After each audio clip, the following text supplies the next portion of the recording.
Менің арнама қош келдіңіздер. Арнама лайк басып, комментарий қалдырып, достарыңызбен бөлісіңіздер. Арнама жазылып отырыңыздар. Сіздердің қолдау күтемін. Мен бүгін сіздермен осындай айсберг капустасымен жасалынатын керемет салаттың рецептісімен бөліскім келеді. Бұл айсберг капустасын аласыздар. 200 грамм айсберг капустасы дейтін өте витаминге бай, калий, фолиевый кислота көп құрамында. Әсіресе аяқ ауыр келіншектерге өте тамаша гемоглобинді көтеретін капуста.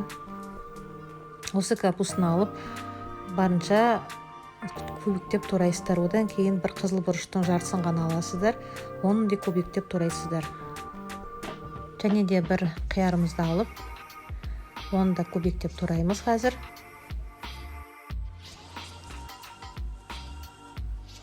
Міне қиярымды турап салдым.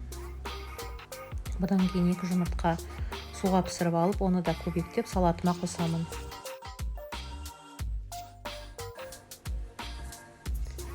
Мен бұл салатқа белый фасоль қолданамын. Консервісі бір консервісі осайына салатқа саламын. Осы белый фасольді айсбергпен қосқанда өте тамаша организмге витаминге бай, сонда организм шашлақтарды тазалайтындай қасиетке болады. Сосын салатқа мен оливковое масло құямын, экстра virgin дейтін жазуы бар. Міне менде осындай оливковое масло. Осыдан 2 ас қашық құямын.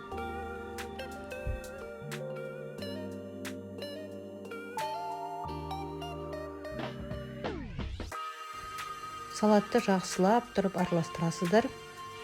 Мен тұз салуды ұмытыппын. Қазір дәміне қарай сәл тұз салып жіберемін. Енді бұл тұзым ерісін деп тағы да бір араластырып жіберемін. Сонымен салатымыз дайын.